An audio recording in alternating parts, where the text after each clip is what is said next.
খুব ভাবাচ্ছে। এখন তো শুধু বিভিন্ন ধরনের প্রোগ্রাম হয়, কিন্তু এই ধরনের একটি প্রোগ্রাম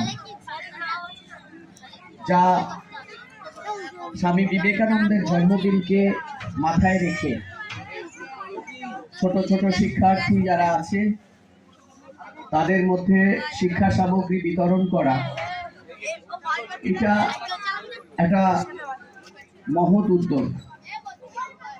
আমি এই প্রতিষ্ঠানের সমস্ত সদস্য যারা আছেন তাদেরকে এই কর্মসূচি নেওয়ার জন্য অনেক অনেক ধন্যবাদ, অভিনন্দন জানাই এবং আশা করব আগামীতেও এই ধরনের ভালো উদ্যোগ তারা গ্রহণ করবে। যারা ছোট্ট বন্ধুরা এখানে উপস্থিত হয়েছে তাদেরকেও অনেক শুভেচ্ছা জানাই নতুন বছরে। কিন্তু যার জীবনীকে আমরা স্মরণ করছি তাকেও মাথায় রাখতে হবে। আমাদের অনেক কিছু,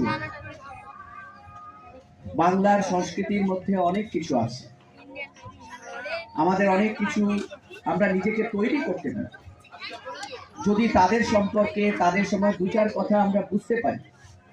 কি বলে গেছেন, একতাবদ্ধ থাকতে বলেছেন, মানুষের প্রতি প্রেম ভালোবাসা, জীবে প্রেম করে যেই জন সেই জন সেবিছে ঈশ্বর। এর থেকে বড় কথা আর কি হতে পারে? আজকে যেখানে ধর্মে ধর্মে মারামারি খুনোখুনি, উনি বলছেন না, প্রত্যেকের মধ্যে ভালোবাসতে হবে, মানুষকে ভালোবাসতে হবে, জীবনকে ভালোবাসতে হবে। এটা আমাদেরকে অনুপ্রেরণা দেয়। অনেক কথা উনি বলে গেছেন, সত্য কথা বলতে হবে বলে গেছেন। সত্যের জন্য সবকিছু ত্যাগ করা যায়, কিন্তু কোনো কিছুর জন্য সত্যকে ত্যাগ করা যায়। উনি বলে গেছেন লক্ষ্যে অবিচল থাকতে হবে।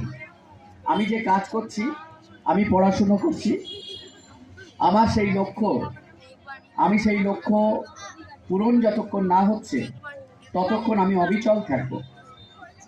এরকম আরো অনেক জীবনী যদি অনুধাবন করা যায় তাহলে আমরা উপকৃত হব।